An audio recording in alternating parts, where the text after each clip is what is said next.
افلا یتدبرون القرآن. تدبر قرآن، مولانا امین احسن اصلاحی. سورۃ المجادلہ، آگے آیات 14 تا 22 کا مضمون. یہ بیچ میں جو ناسخ آیت آ گئی تھی، اس کی نوعیت جملہ معترضہ کی تھی. اس کے ختم ہوتے ہی سلسلہ کلام پھر منافقین کے ذکر سے مربوط ہو گیا اور یہ بتایا گیا کہ ان منافقین کا اصل رشتہ اسلام کے ساتھ نہیں بلکہ اسلام کے دشمن یہود کے ساتھ ہے. یہ ان سے دوستی رکھتے ہیں اور اپنی جھوٹی قسموں کے بل پر مسلمانوں کے اندر گھسے ہوئے ہیں. ان کی اصل بیماری دنیا کی محبت ہے، جس کے سبب سے یہ شیطان کے ساتھی بنے ہوئے ہیں، اور اللہ کا یہ قطعی فیصلہ ہے کہ غلبہ اللہ اور اس کے رسول کو حاصل ہوگا اور شیطان کی پارٹی شکست کھائے گی. ایمان باللہ کے ساتھ اعدائے دین کی دوستی جمع نہیں ہو سکتی. سچے اہل ایمان وہی ہیں جو اعدائے دین سے اپنے تمام تعلقات کاٹ لیں، اگرچہ وہ ان کے کتنے ہی قریبی رشتہ دار اور عزیز ہوں. یہی لوگ اللہ کی پارٹی ہیں اور یہی لوگ فلاح پانے والے ہوں گے. اس روشنی میں آیات کی تلاوت فرمائیے. اعوذ باللہ من الشیطان الرجیم. بسم اللہ الرحمن الرحیم. الم تر الی الذین تولوا قوما غضب اللہ علیہم ما هم منکم ولا منہم ویحلفون علی الکذب وهم یعلمون. اعد اللہ لهم عذابا شدیدا انہم ساء ما كانوا یعملون. اتخذوا ایمانہم جنتا فصدوا عن سبیل اللہ فلہم عذاب مہین. لن تغنی عنہم اموالہم ولا اولادہم من اللہ شیئا اولئک اصحاب النار ہم فیہا خالدون.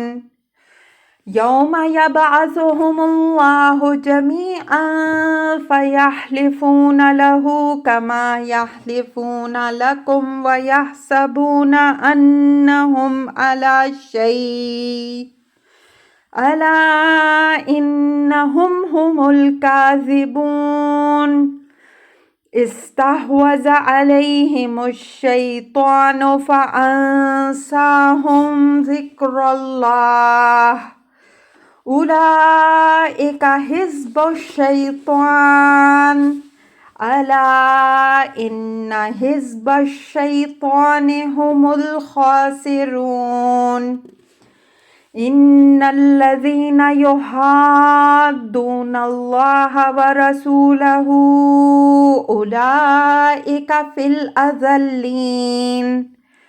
کتب اللہ لأغلبن انا ورسلی ان اللہ قوی عزیز.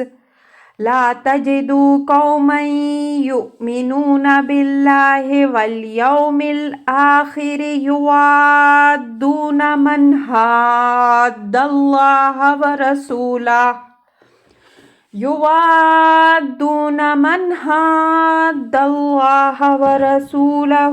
ولو كانوا آباءهم أو أبناءهم أو إخوانهم أو عشيرتهم أولئك كتب الله في قلوبهم الإيمان وأيدهم بروح منه ويدخلهم جنات تجري من تحتها الأنهار خالدين فيها رضي الله عنهم ورضوا عنه أولئك حزب الله الا ان حزب اللہ هم المفلحون. ترجمہ: کیا تم نے ان لوگوں کو نہیں دیکھا جو اس قوم سے دوستی رکھتے ہیں جن پر اللہ کا غضب ہوا؟ یہ لوگ نہ تم میں سے ہیں اور نہ ان میں سے، اور یہ جھوٹی بات پر جانتے بوجھتے قسم کھاتے ہیں۔ اللہ نے ان کے لیے سخت عذاب تیار کر رکھا ہے۔ بے شک نہایت برا ہے جو کچھ یہ کر رہے ہیں۔ انہوں نے اپنی قسموں کو سپر بنا رکھا ہے اور اللہ کی راہ سے رک گئے ہیں، تو ان کے لیے ایک ذلیل کرنے والا عذاب ہے۔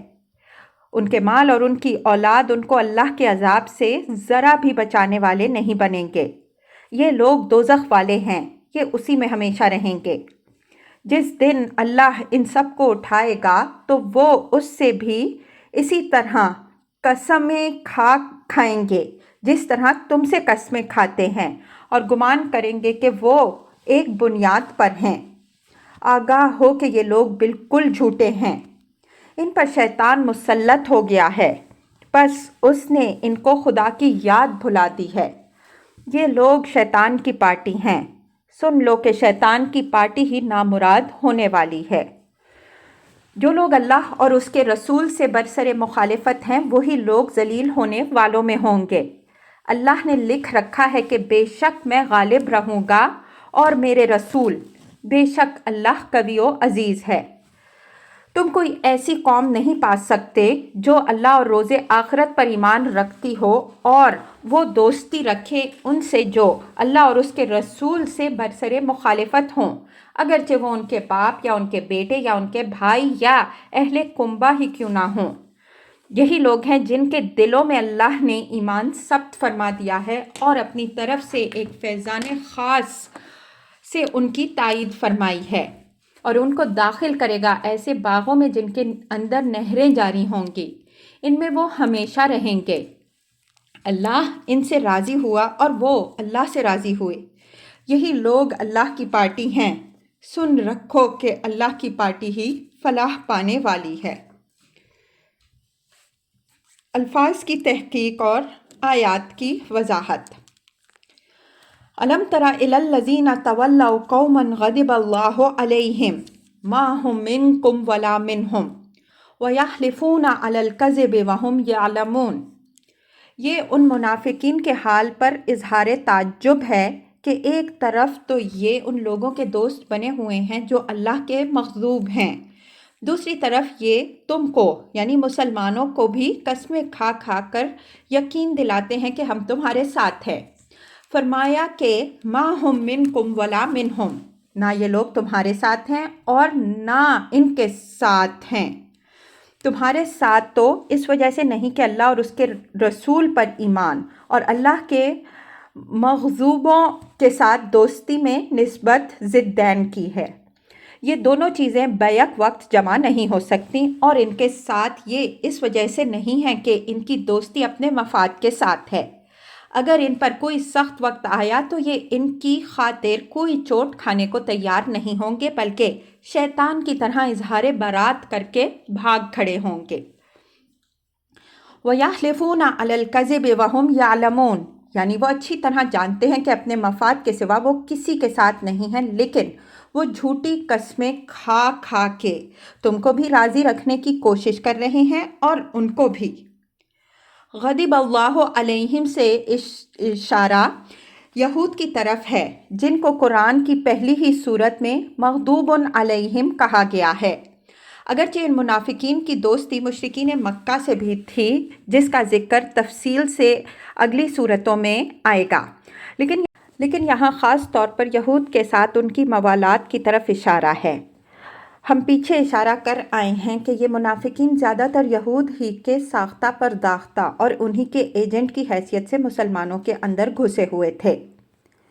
اعد اللہ لہم عذابا شدیدا انہم ساء ما کانوا یعملون، یعنی یہ بدقسمت لوگ سمجھ رہے ہیں کہ انہوں نے بڑی دانشمندانہ سیاست اختیار کی ہے کہ اپنی قسموں کے ذریعے سے دونوں کو مطمئن کر رکھا ہے، حالانکہ یہ دانشمندانہ سیاست نہیں بلکہ نہایت مہلک کھیل ہے جو یہ کھیل رہے ہیں۔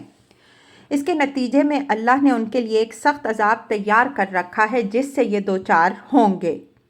اللہ اور رسول صلی اللہ علیہ وآلہ وسلم کے دشمنوں پر اس دنیا میں جو عذاب آئے گا یہ اس میں بھی حصہ پائیں گے، اور آخرت میں ان کے لیے جو عذاب ہے وہ تو ہے ہی۔ اتخذوا ایمانہم جنۃ فصدوا عن سبیل اللہ فلہم عذاب مہین۔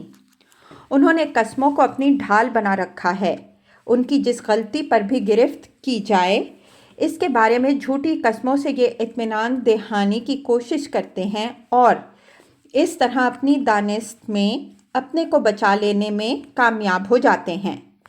ان قسموں کی آڑ میں انہوں نے اپنے لیے جائے پناہ بنائی ہے تاکہ دین کے مطالبات سے اپنے کو بچائے رکھیں۔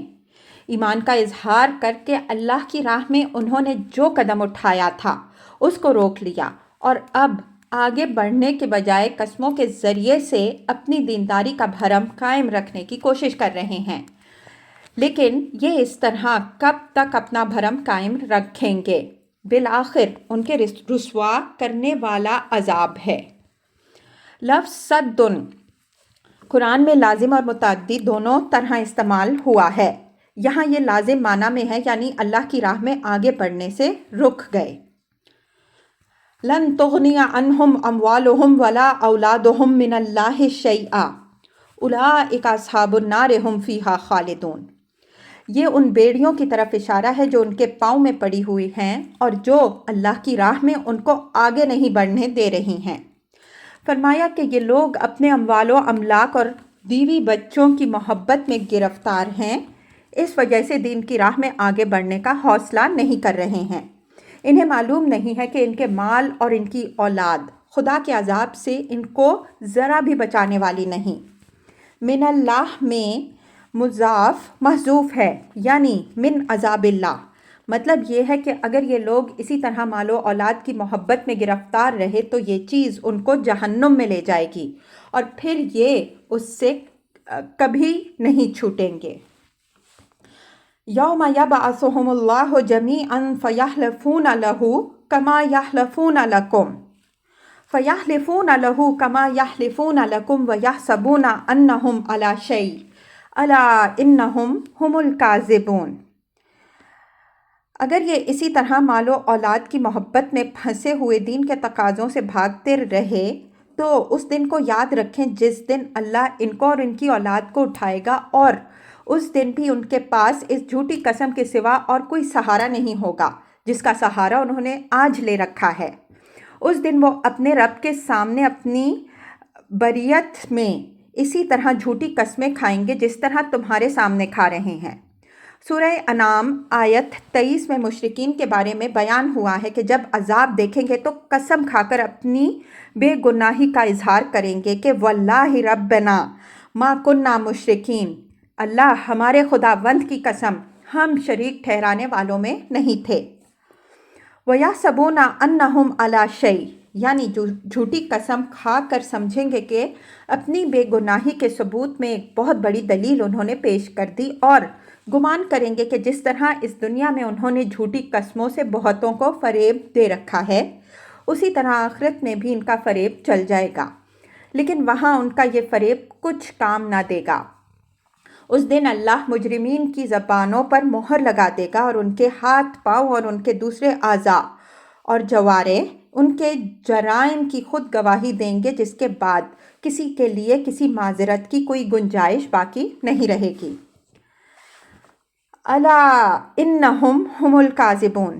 فرمایا کہ یہ سب کان کھول کر اچھی طرح سن لیں کہ اگر کسی نے غلط فہمی سے ان کو سچا گمان کر رکھا ہے تو وہ گمان کو اپنے ذہن سے نکال دیں۔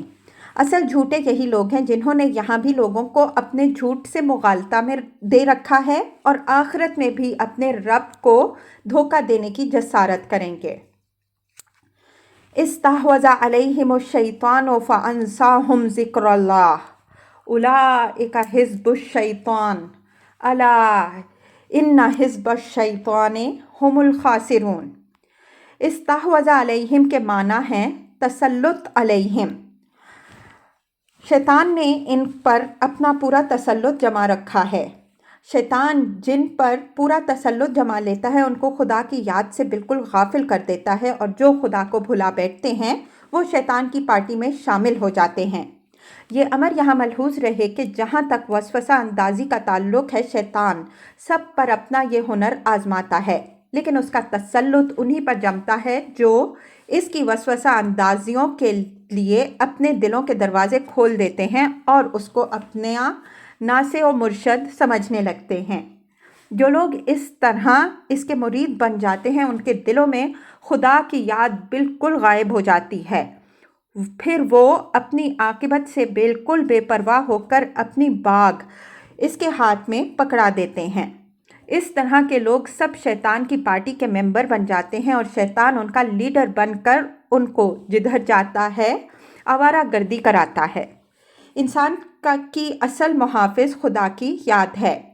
اس سے محروم ہو جانے کے بعد وہ شیطان کے ہتھے چڑھ جاتا ہے اور پھر اس کو اس کے چنگل سے چھوٹنا نصیب نہیں ہوتا۔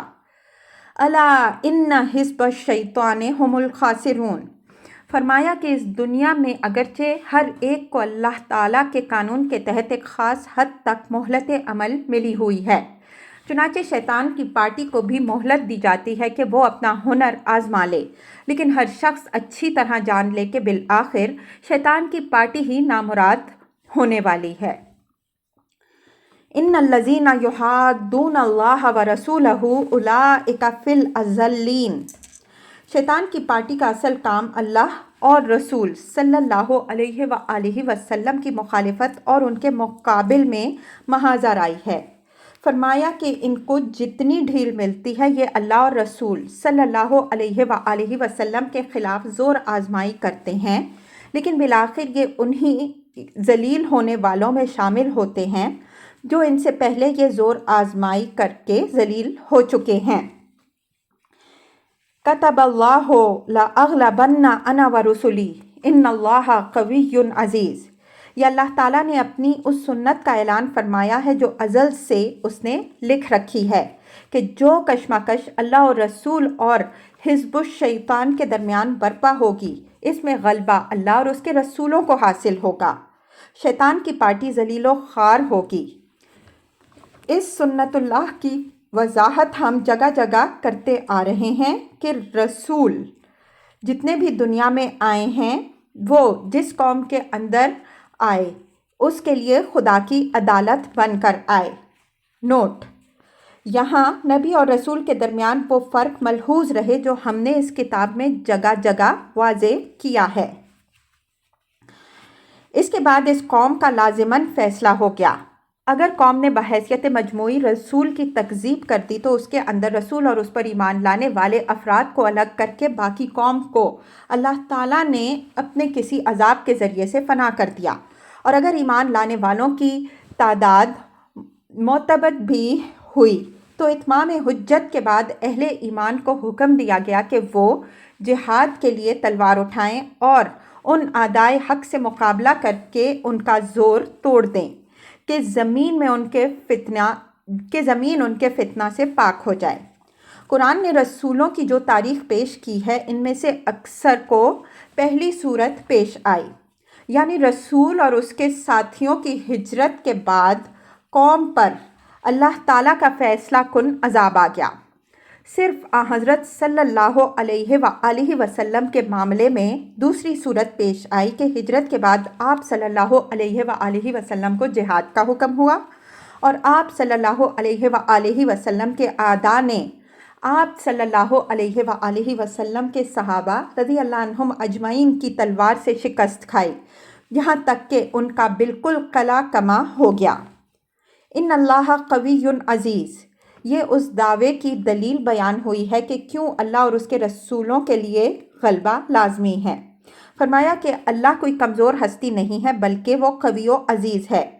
وہ جب اپنے بندوں کے پاس اپنا رسول بھیجتا ہے تو وہ رسول اللہ کا سفیر ہوتا ہے جو لوگوں کے پاس ان کے حقیقی بادشاہ کے احکام سے آگاہ کرنے کے لیے آتا ہے۔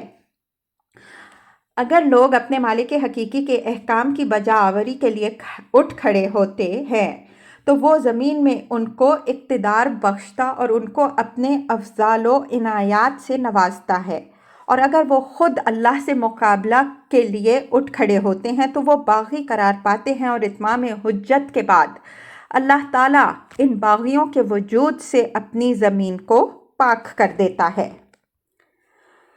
لا تجد قوما يؤمنون بالله واليوم الآخر يوادون من حاد الله ورسوله ولو كانوا آباءهم أو أبناءهم أو إخوانهم أو عشيرتهم أولئك كتب في قلوبهم الإيمان وأيدهم بروح منه ويدخلهم جنات تجري من تحتها الأنهار خالدين فيها رضي الله عنهم ورضوا عنه اولئک حزب اللہ الا ان حزب اللہ هم المفلحون۔